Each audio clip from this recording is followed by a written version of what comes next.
Boa noite a todos, queridos irmãos. Mais uma vez estamos aqui juntos para fazer esse Evangelho de Amor. É uma alegria estar com vocês aqui na Casa da Caridade Nosso Daniel. Eu sou Fernanda Lins e convido a todos vocês a já separarem também as suas águas para que ao longo do nosso estudo a espiritualidade possa agir, derramando bênçãos sobre nós para a cura do nosso corpo físico e também do nosso corpo espiritual. Então eu convido a todos nesse momento para a nossa prece inicial, acalmando os nossos corações, elevando os nossos pensamentos e convidando o nosso mestre amigo a se fazer presente em nossos lares mentais, em nossos lares físicos, nos dando sabedoria para que os seus ensinamentos possam permanecer em nossas mentes, em nossos corações, e que tenhamos também a coragem e a bondade de derramar amor em todas as nossas ações e por onde a gente for. Que o Mestre Amigo permaneça conosco, agora e sempre, que assim seja, graças a Deus. Bom, gente, hoje a gente vai falar sobre o nosso esforço evolutivo, ou seja, o caminho que a gente percorre, os tropeços que a gente dá, mas também os acertos que a gente vai buscando através da nossa própria transformação.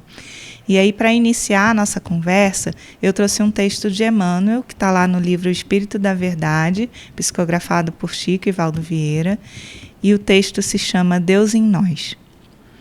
Quem pode delimitar a extensão das bênçãos que dimanam da altura? Por ser sempre de origem inferior, o mal é limitado, como todas as manifestações devidas exclusivamente às criaturas. O bem, no entanto, possui caráter divino e, semelhante aos atributos do Pai Excelso, traz em si a qualidade de ser infinito em qualquer direção. Antes de tudo, vigora a intenção sincera do espírito no ato que procura executar. Assim, utiliza as próprias possibilidades a serviço da vontade divina, oferecendo o coração às realizações com Jesus, e o ilimitado surge-te-á gradativamente nas faixas da experiência, sob a forma de esperança e consolação, júbilo e paz. Por mais sombrios te pareçam os ideais de hoje, os dias do passado, não te entregues ao desânimo. Ergue os sentimentos e conjuga as próprias ações ao novo roteiro entrevisto. Após a purificação necessária, a água mais poluída da sarjeta se torna límpida e cristalina, como se jamais houvesse experimentado o convívio da impureza. O presente é perene traço de união entre os resquícios do pretérito e uma vida futura melhor. Plasma em ti mesmo as forças reconstrutivas de tuas novas resoluções, para que se exprimam em obras de aprimoramento e de amor.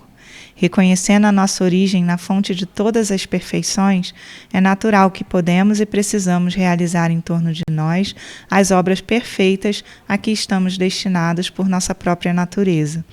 Eis o valor do registro dos Atos dos Apóstolos ao recordar-nos a magnitude das tarefas de Paulo, quando o iniciado de Damasco se dispôs a caminhar, auxiliando e aprendendo no holocausto das próprias energias a exaltação do bem. As mãos, tanto quanto o conjunto de instrumentos e possibilidades de que nos servimos na vida comum, esperam passivamente o ensejo de se aplicarem aos desígnios superiores segundo as nossas deliberações pessoais. Quando agimos no bem, sentimos a presença de Deus em nós. Medita no emprego dos teus recursos no campo da fraternidade. Desterra de teu caminho a barreira do desalento e prossegue confiante e vanguarda fora. O solo frutifica sempre quando ajudado pelo cultivador. Usa, pois, o arado com que o Senhor te enriquece as mãos, trabalhando a leira que te cabe com firmeza e esperança, na certeza de que a colheita farta coroar-te-á os esforços cada vez mais, desde que permaneças apoiado no propósito seguro de corresponder ao programa de trabalho que o Pai te reserva na oficina da luz em busca da alegria inalterável. Então, esse texto é um pouco extenso, né? Mas ele traz muitos ensinamentos. E Emmanuel nos mostra que o bem é infinito em todas as direções. E que nós, diante do livre-arbítrio que a gente tem, né, das escolhas que a vida nos oportuniza, a gente pode se tornar instrumentos de Deus na Terra para que esse bem, então, se espalhe. E aí, quando nós agimos no bem, Emmanuel coloca que nós sentimos Deus em nós. Quando a gente age no amor, na caridade, na fraternidade, a gente sente a presença do Pai em cada um de nossos atos. E aí a presença de Deus, ela passa a ser transformadora. Ela age dentro de nós, ela reforma o nosso íntimo, ela toca nos nossos defeitos e nos faz buscar as virtudes dos quais a gente precisa. Mas para isso, é claro, a gente precisa persistir, a gente precisa tentar e tentar de novo. Né? Deixar que Deus permaneça em nós por muito tempo, através dessa comunhão que a gente tem com Ele através do bem e do amor. E aí, esse amor que nos conecta ao Pai, ele não é estático, né? Ele é dinâmico. Então, ele precisa que a gente reflita sobre o quanto a gente tem se esforçado realmente para a gente tratar essas imperfeições, esses defeitos que a gente carrega na nossa bagagem, né? Das experiências que a gente teve, dos tropeços que a gente levou pela vida. Mas é preciso que a gente coloque o amor em movimento dentro de nós e fora de nós. E aí, dessa forma, a gente contribui também para a regeneração do nosso planeta. E aí, quando a gente se remete lá ao capítulo 17 do Evangelho segundo o Espiritismo, o capítulo Sede Perfeitos, o item 3, ele traz assim uma pincelada, uma breve ideia de como é o denominado homem de bem. Né, que é esse passo que todos nós queremos dar, né, alcançar essas características que nos são trazidas pela espiritualidade a respeito do homem de bem. E aí o texto diz assim: o verdadeiro homem de bem é o que cumpre a lei de justiça, de amor e de caridade na sua maior pureza. Então, Kardec podia parar por aí, né? Porque essa definição já nos traz muitos ensinamentos, ela está completa. E aí, se a gente perceber, em momento algum ele fala que o homem de bem é aquele que conhece a lei, mas é aquele que cumpre e que faz dela o seu norte, o seu prumo, né? É ela que orienta todas as suas ações. Então, o homem de bem é aquele que transborda a lei em todos os seus momentos, em todos os caminhos pelos quais ele passa. E aí ele pega, como Emmanuel disse, o arado do Senhor, com que o Senhor lhe enriquece as mãos e trabalha. Então Jesus, quando a gente pensa na sua passagem aqui, ele verdadeiramente foi o nosso modelo e guia, porque ele é o maior exemplo de um espírito que veio à Terra para cumprir a lei, cumprir em sua plenitude a lei de justiça, de amor e de caridade. E aí a gente começa a refletir sobre nós. Né? Será que 2025 anos depois da vinda de Jesus aqui na Terra, os nossos exemplos, as nossas ações já estão alinhadas com a lei de justiça, amor e caridade? Será que a verdadeira justiça, a caridade desinteressada e o amor puro fazem parte dessa nossa jornada? Será que a gente tem conseguido praticar isso no nosso dia a dia? E aí lá no Livro dos Espíritos, a espiritualidade superior responde a Kardec dizendo que justiça consiste em cada um respeitar os direitos dos demais. E aí a gente começa a pensar, né? Porque no nosso dia a dia, geralmente a gente coloca os nossos direitos à frente dos direitos dos outros, não é mesmo? Então, a gente ainda está um pouco longe da prática dessa justiça divina que a espiritualidade nos define. E lá na questão 879 do Livro dos Espíritos, Kardec pergunta assim: qual seria o caráter do homem que praticasse a justiça em toda a sua pureza? E a espiritualidade superior responde: o do verdadeiro justo, a exemplo de Jesus, porquanto praticaria também o amor ao próximo e a caridade, sem os quais não há verdadeira justiça. Então, olha que profundo isso que a espiritualidade nos traz. Sem o amor e sem a caridade, não há justiça. E muitas vezes a gente se coloca nesse papel de juízes do comportamento alheio, né? Sem que a gente conheça, então, o verdadeiro significado da justiça divina. A gente acha que revirar ali o defeito do outro, sem sequer olhar para os nossos defeitos que a gente carrega, né? A cada momento da vida, esses defeitos que estão em nós, a gente acha que pode, então, julgar, apontar o dedo, né? Mas a justiça divina, como traz aqui a espiritualidade, ela não existe sem o amor e sem a caridade. Há uma unidade entre esses três elementos, eles andam juntos, né? Eles não conseguem andar separados. E eu estava assistindo uma palestra do Haroldo Dutra, né? Eu gosto muito das palestras dele, e ele disse que o universo é regido por amor. O amor é a força que sustenta e dinamiza a criação divina. E aí ele cita Emmanuel também, que fala lá no livro Pensamento e Vida, que o amor é o reflexo do Criador em todas as criaturas. Então, todos nós temos Deus em nós através desse amor. E o amor de Deus, ele vem e ele nos acolhe, e ele nos abraça, e ele nos protege. Então, toda a expressão de amor que sai também de nós é um momento em que a gente está em comunhão com Deus. A gente está conectado com esse Pai amoroso. E a gente experimenta um pouco desse Pai quando a gente ama, quando a gente coloca o amor em movimento. Porque se o amor é o hálito divino, como diz a nossa doutrina, então nós estamos mergulhados no amor de Deus. Mas o Pai, ele respeita todos os nossos passos, né? Ele respeita todas as nossas escolhas, mesmo que elas temporariamente nos retirem dessa comunhão, né? Nos desliguem um pouco desse amor divino, porque o fundamento da justiça de Deus também é o amor. E o amor tudo espera. Então o Pai nos espera.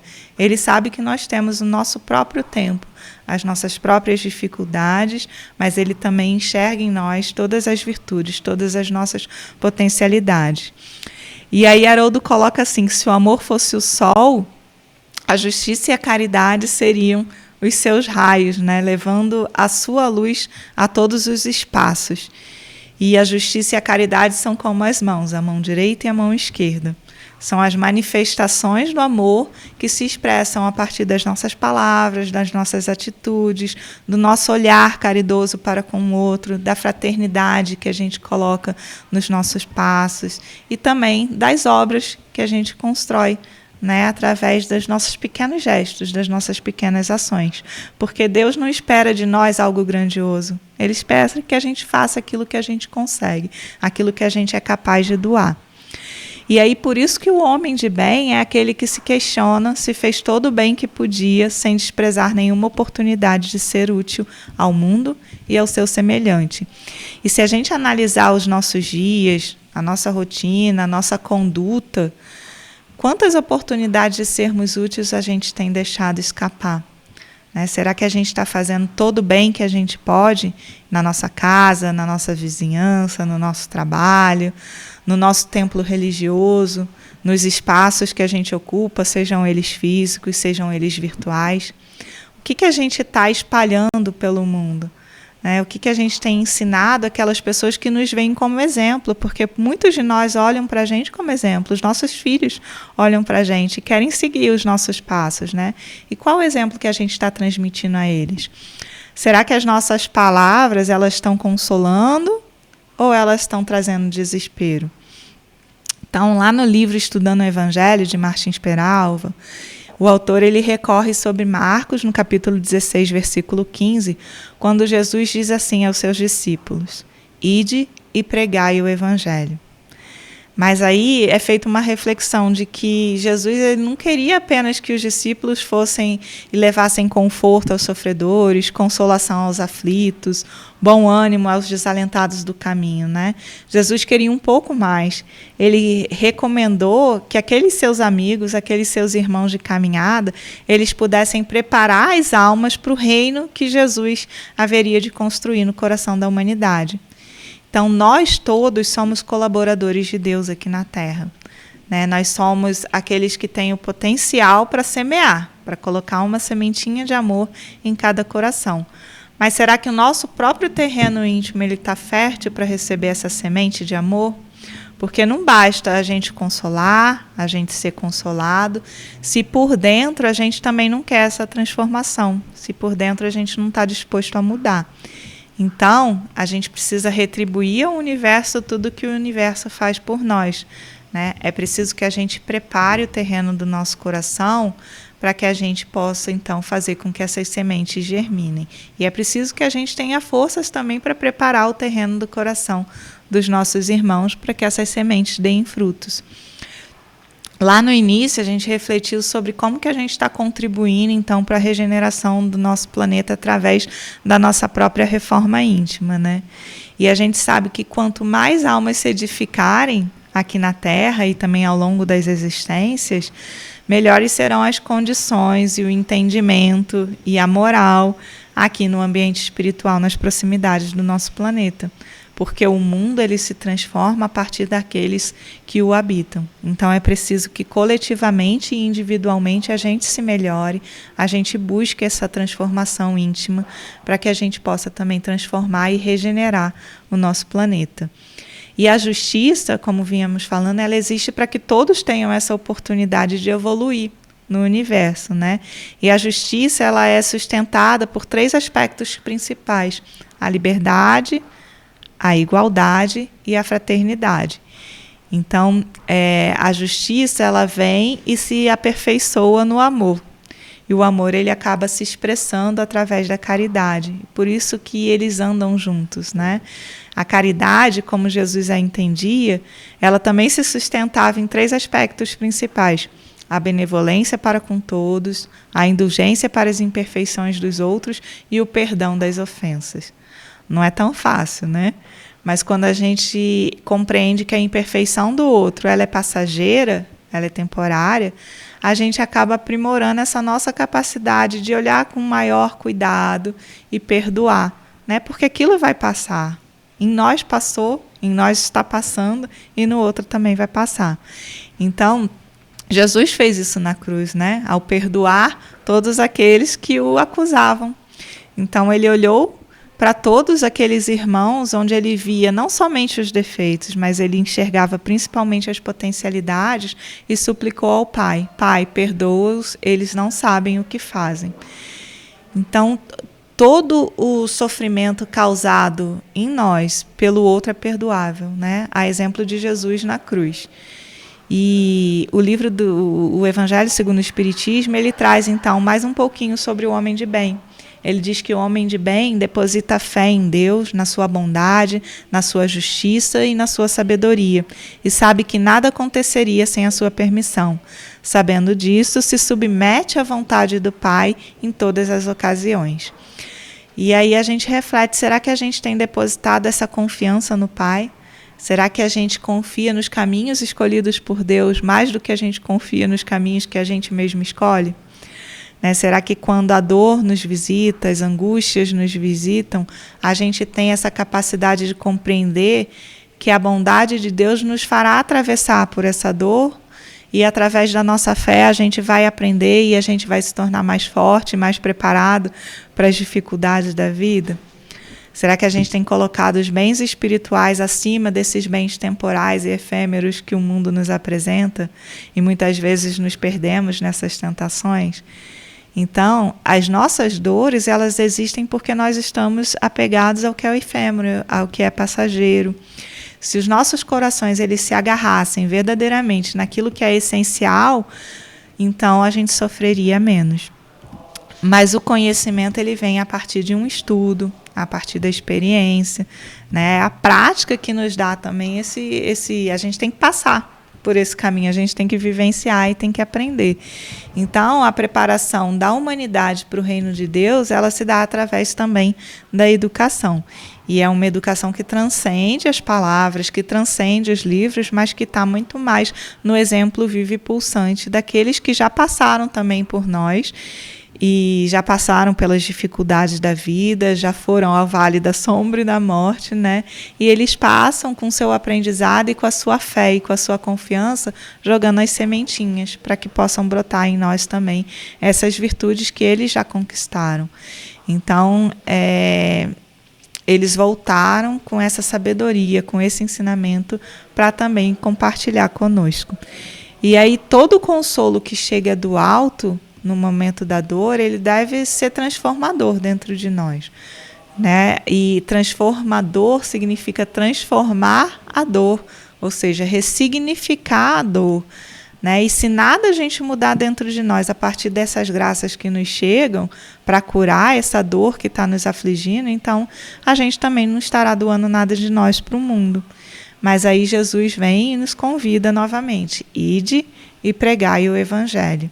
E o que seria isso? Pregar o evangelho, se não fazer o bem pelo bem, sem esperar nada em troca, como diz, né, o capítulo lá sobre o homem de bem. Retribuir o mal com o bem, tomar a defesa do fraco contra o forte e sacrificar sempre nossos interesses em prol da justiça. Então, o homem de bem é aquele que encontra satisfação no bem, né? Ele faz aquilo com vontade, com uma intenção pura e divina dentro dele. E aí a sua bondade, ela é para todos, ela não tem distinção, ela não tem preconceito, ela não tem divisão, porque verdadeiramente o homem de bem enxerga todos como irmãos. E ele pensa no outro mais do que pensa em si. Isso é difícil ainda para a gente, né? Geralmente a gente quer cuidar primeiro dos nossos problemas para depois olhar para o próximo e compreender que ele também passa por alguma situação difícil. Mas o homem de bem não, ele pensa mais nos outros do que em si. E aí ele incentiva também o outro a participar desse processo de aprimoramento íntimo, deixando como se fosse o terreno do seu coração arado, né? Preparando então a terra. Não era isso que Jesus queria ao convidar os seus discípulos a pregar o seu evangelho? Então ele deixa o terreno arado para receber as sementes. E aí Emmanuel, no texto inicial, também nos relembra: plasma em ti mesmo as forças construtivas de tuas novas revoluções, para que se exprimam em obras de aprimoramento e de amor. Então é de passinho em passinho, de tijolo em tijolo, que a gente vai edificando dentro de nós esse reino de Deus. É um reino que não está fora, não está nas coisas materiais, não está no outro, não está no nosso entorno. Ele se constrói dentro de nós. E aí, aos poucos, através desses nossos esforços, dessa nossa persistência e dessa nossa luta constante, a gente vai se despedindo do homem velho e nos aproximando cada vez mais desse homem novo, que é o homem de bem. Porque a perfeição, ela é eterna. O momento que a gente conseguir chegar à perfeição, ela vai permanecer conosco para sempre. As nossas imperfeições, ao contrário, elas são passageiras. A gente vai conseguir se transformar. Talvez a gente demore um pouco mais, talvez a gente demore um pouco menos, mas a gente vai transformar e vai conseguir chegar a um momento em que as virtudes vão brotar de nossos corações. E aí, o capítulo que fala sobre o homem de bem também nos traz esse ensinamento. Aquele que prejudica alguém com palavras malévolas, que fere com o seu orgulho e o seu desprezo a suscetibilidade de alguém, que não recua à ideia de causar um sofrimento, uma contrariedade, ainda que ligeira, quando a pode evitar, falta o dever de amar ao próximo e não merece clemência do Senhor. Mas o homem de bem, ao contrário, ele não alimenta o ódio por essas pessoas, nem rancor, nem desejo de vingança.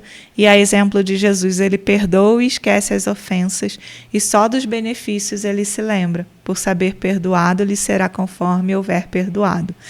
Então, toda imperfeição que a gente traz dentro de nós e que muitas vezes acaba machucando o outro, é uma dor também, uma dor que precisa ser curada. Então, a pessoa que guarda raiva em si, que guarda rancor, que é violenta, que agride, que julga, ela sofre, porque essa é a dor que ela carrega dentro de si. E nós fomos projetados para amar e não para odiar, né? Só que no convívio, às vezes, isso é muito difícil de demonstrar e a gente acaba se machucando mutuamente nos momentos de desequilíbrio, né? E o amor, ele nos chama de volta ao prumo. Ele nos relembra a que viemos, né? Então, nós temos sempre a capacidade de nos regenerarmos, de curarmos as nossas feridas, de não levarmos tanto a sério os nossos defeitos, porque eles vão passar, mas eles exigem também os nossos esforços, né? Mas ser humano é estar diante das nossas fragilidades, das nossas próprias feridas, né? É ferir, é ser ferido.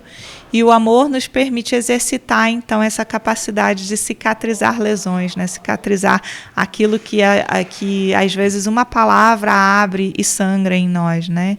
Então, ruminar o ódio, ruminar o ressentimento só vai causar dor a nós mesmos, né? Causar as nossas enfermidades espirituais. Então, que a gente consiga cicatrizar cada ferida que, no decorrer da vida, a gente vai acumulando, né? E que a gente consiga também banhar de amor e de perdão todos esses pequenos machucados que o nosso irmão nos causa. porque as imperfeições, como eu disse, elas são passageiras, né? Mas haverá um momento em que todos estaremos em comunhão com o nosso Pai maior. Então, como diz o nosso texto, né, que trata do nosso esforço evolutivo, que a gente consiga, a partir de hoje, refletir um pouco sobre essas lições que o Evangelho segundo o Espiritismo nos traz, mas que principalmente o nosso Mestre Divino nos trouxe com seus exemplos, para que a gente possa exercer a justiça com amor e com caridade, para que a gente possa expressar o nosso amor com caridade, com justiça, e para que a gente seja também caridoso de forma justa e amorosa, porque são 3 aspectos que precisam andar juntos, de mãos dadas. E assim os nossos esforços eles vão ser reconhecidos e a gente vai se aproximar cada vez mais do reino de Deus que já habita em cada um de nós. Então, gente, foi esse o Evangelho de hoje. Eu espero que vocês tenham gostado e que essas lições penetrem em seus corações e também nas suas atitudes no dia a dia. E eu convido a todos a fazer conosco aqui a prece da manjedoura, que diz assim: Senhor, diante da manjedoura em que nos descerras o coração, ensina-nos a abrir os braços para receber-te. Não nos relegues ao labirinto de nossas ilusões, nem nos abandones ao luxo de nossos problemas. Vimos ao teu encontro, cansados de nossa própria fatuidade. Sol da vida, não nos confie as trevas da morte, fortalece-nos o bom ânimo, reaviva-nos a fé, induze-nos a confiança e a boa vontade. Tu, que renunciaste ao céu em favor da terra, ajuda-nos a descer com o supremo bem para sermos mais úteis. Tu que deixaste a companhia dos anjos sábios e generosos, por amor aos homens ignorantes e infelizes, auxilia-nos a estender com os irmãos mais necessitados que nós mesmos o tesouro de luz que nos trazes. Defende-nos contra os vermes da vaidade, ampara-nos contra as serpes do orgulho. Conduze-nos ao caminho do trabalho e da humildade, e reconhecidos à frente do teu berço de luminosa esperança, nós te rogamos, sobretudo, os dons da simplicidade e da paz, para que sejamos contigo fiéis a Deus, hoje e sempre. Que assim seja, graças a Deus. Então, que o nosso Mestre Jesus possa permanecer em nós, em nossos lares, em nossos corações, agora e sempre. E eu me despeço aqui e desejo a todos vocês uma semana de luz, de alegrias, de paz e de esperança. E a gente se encontra no próximo domingo.